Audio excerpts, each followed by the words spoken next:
Assalamualaikum warahmatullahi wabarakatuh. Hai teman-teman, perkenalkan nama saya Siti Sophia. Saya dari Sekolah Tinggi Ilmu Tarbiyah As-Saidiyah Cipanas. Saya dari Prodi PGMI 5 atau Pendidikan Guru Madrasah Ibtidaiyah dengan nomor NIM 27834122033. Nah, di video kali ini saya akan menjelaskan mengenai strategi dan pendekatan dalam pendidikan Islam. Video ini juga guna untuk memenuhi nilai ulangan akhir semester pada mata kuliah Filsafat Pendidikan dosen pengampu mata kuliah Bapak Mamat Rahmat MPDI. Selamat menyaksikan. A few moments later. Nah, sebelum kita ke materi, kita akan mengetahui pengertian pendidikan sendiri itu apa sih? Nah, pendidikan pada hakikatnya merupakan suatu upaya mewariskan nilai yang menjadi penentu sekaligus penolong bagi umat manusia dalam kehidupan, dan juga sebagai pembeda antara manusia sekarang dan masa lampau, entah itu dalam segi kualitas, dalam berpikir, bahkan dalam pemberdayaannya. Oke. Nah, yang pertama itu ada strategi. Strategi sendiri itu merupakan suatu upaya bagaimana terciptanya pendekatan itu sendiri. Nah, dalam Islam itu sendiri condong kepada Al-Quran yang menjadi patokannya. Dan yang kedua ada pengertian pendekatan pendidikan Islam. Nah, pendekatan sendiri itu dapat diartikan sebagai suatu proses, cara atau mempermudah pelaksananya pendidikan itu sendiri.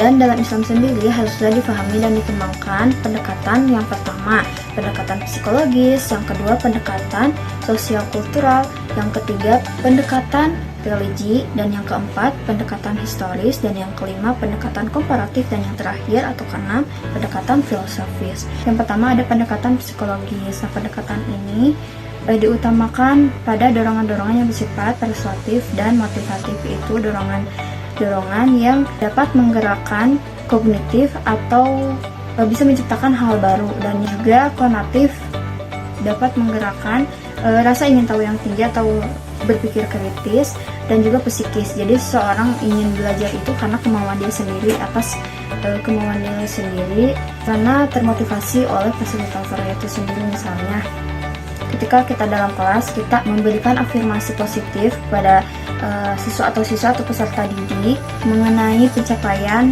entah itu hal kecil ataupun hal besar. Nah, itu sangat berpengaruh pada pendekatan psikologis anak itu sendiri. Maka dari itu, pendekatan psikologis juga tidak kalah penting dalam pendidikan Islam. Nah, yang kedua tadi ada pendekatan sosial kultural. Jadi pendekatan ini ditekankan pada usaha pengembangan sikap pribadi dan sosial dengan tuntunan masyarakat. Namun dengan keadaan pada zaman semakin maju ini, tentunya kita sebagai generasi muda tentunya harus lebih selektif dalam menerima informasi dan mengajarkan suatu hal-hal baru kepada peserta didik atau siswa dan siswi. Nah, yang ketiga tadi ada pendekatan religi. Pendekatan religi sendiri merupakan pendekatan yang memberikan pengertian meyakini suatu keyakinan atau akidah dan menanamkan prinsip-prinsip keimanan kepada peserta didik. Contohnya ketika pengajar memberikan pengertian mengenai rukun iman dan ketuhanan, tentu saja itu merupakan pendekatan religi. Dan yang keempat ada pendekatan historis. Nah, pendekatan historis ini menekankan pada usaha pengembangan pengetahuan, sikap, dan nilai keagamaan melalui proses kesejarahan. Misalnya, ketika kita menjelaskan atau menceritakan keteladanan Nabi atau keluarga dinasti pada zaman terdahulu, bagaimana keadaan keagamaan, akhlak maupun pemikiran manusia pada zamannya dengan bahasa yang mudah difahami peserta didik tentunya. Nah, kemudian yang kelima ada pendekatan komparatif. Pendekatan komparatif ini sendiri ditekankan pada perbandingan gejala suatu agama dengan hukum agama yang berlaku sekarang ataupun yang berlaku pada zaman tertentu, misalnya pada zaman Nabi dan pada zaman sekarang itu sangat berbeda.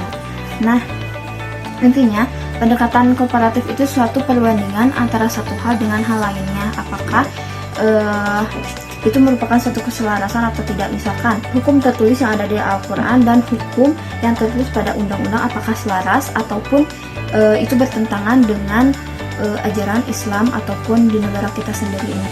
Atau hal sederhananya yang dapat kita terapkan pada peserta didik mengenai pendekatan ini, yaitu suatu perbandingan atau pendekatan komparatif ini mengenai aturan sekolah dan aturan agama. Apakah keduanya itu merupakan kolaboratif yang sangat baik dampaknya kepada peserta didik ataupun tidak. Nah, itu merupakan suatu pendekatan komparatif.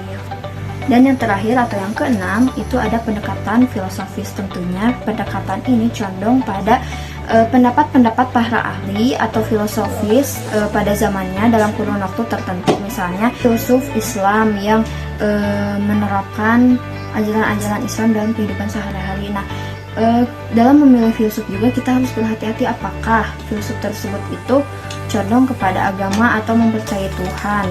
Karena tidak sedikit juga filsuf yang tidak mempercayai akan adanya Tuhan atau agama. Jadi mereka condong hanya kepada pendapat dan pemikiran-pemikiran itu saja. Jadi kita sebagai pendidik atau fasilitator atau bahkan sebagai umat Islam itu harus selektif dalam condong kepada filsuf mana yang kita teladani, sikap dan pengetahuannya haruslah yang condong kepada agama, terutama agama Islam, dan mempercayai akan adanya Tuhan. Karena orang yang beragama saja sudah sekacau itu, apalagi yang tidak beragama, itu tidak akan bermoral.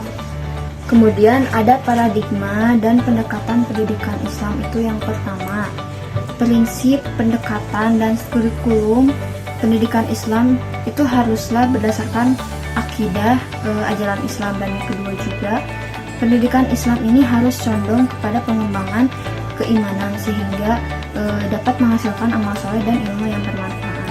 Nah, poin terakhir juga ada mengenai keteladanan. Tentunya dalam pendidikan Islam itu tidak akan terlepas dari yang namanya keteladanan. Misalkan ketika kita menceritakan keteladanan para nabi, terutama nabi terakhir kita yaitu Nabi Muhammad SAW, yang tentunya tidak akan terlewatkan dan tidak akan pernah terpisahkan pendidikan Islam dengan keteladanan Nabi, karena itu merupakan bukan bahan dasar, merupakan condong kita kepada Nabi, bagaimana sikap dan pengetahuan beliau pada masa itu, dan kita bisa menerapkan keteladanan itu kepada peserta didik. Nah, strategi pendidikan dalam Islam itu bertujuan untuk membentuk pola pikir yang Islami atau akliyah Islamnya, dan memiliki pola sikap yang Islami atau nafsiyah Islamnya, serta membekali peserta didik dengan ilmu pengetahuan yang Islamnya dalam kehidupan sehari-hari. Lalu apa sih tujuan pendidikan Islam itu sendiri? Jadi pendidikan itu berhasil karena beberapa faktor. Salah satu faktornya yang sering kita lupakan itu adalah strategi. Jadi strategi itu dapat diartikan sebagai kiat atau cara bagaimana kita sebagai pendidik itu bisa mengajarkan suatu hal kepada peserta didik. Nah, strategi yang dapat kita lakukan yang pertama tadi kan sudah dijelaskan mengenai keteladanan atau pendidikan, mengenai bagaimana pendekatan-pendekatan dalam pendidikan Islam. Itu ada 6 poin yang tadi sudah disebutkan. Cinta dan kasih sayang dalam pendidikan agama Islam. Karena guru yang memiliki rasa kasih sayang yang sangat besar dibanding guru yang berorientasi hanya kepada uang saja, itu akan berbeda pengajarannya terhadap peserta didik. Karena anak juga akan lebih paham dan lebih mengerti apa yang diajarkan, apa yang diberikan gurunya terhadap peserta didik itu sendiri. Selain itu, guru yang memiliki kasih sayang sangat besar kepada peserta didiknya atau siswa-siswi itu akan merasa betah ketika diperhatikan. Setiap hal kecil itu diperhatikan, dia itu akan merasa dicintai, merasa diperhatikan. Ketika di rumahnya tidak diperhatikan, tetapi di sekolah diperhatikan, itu akan menjadi motivasi awal bahwa peserta didik tersebut akan semangat untuk pergi ke sekolah, menuntut ilmu, dan belajar di sekolah. Alhamdulillah, materi yang saya sampaikan telah selesai. Semoga apa saja yang saya sampaikan, materi apa saja yang saya sampaikan itu dapat bermanfaat untuk saya sendiri dan bagi para penonton khususnya. Dan kita juga harus memperhatikan strategi dan pendekatan dalam pendidikan Islam itu harus diterapkan ketika kita sedang mengajar. Tentu saja dengan rasa kasih sayang sangat besar seperti yang saya sampaikan tadi. Semoga ilmunya bermanfaat. Terima kasih sudah menonton. Wassalamualaikum warahmatullahi wabarakatuh.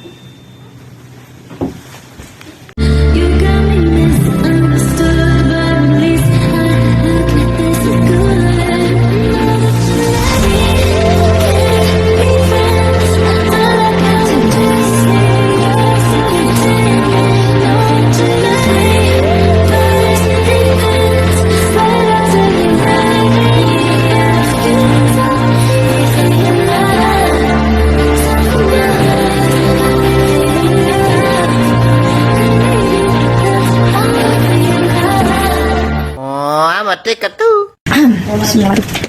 warahmatullahi wabarakatuh. Saya biasa dari Risto tinggi dari progi dan mempermudah pendidik untuk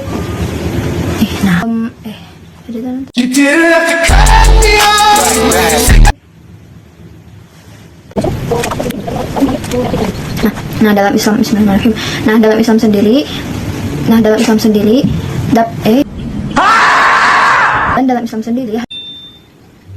ada juga tujuan ada juga Macam tak betul je budak ni.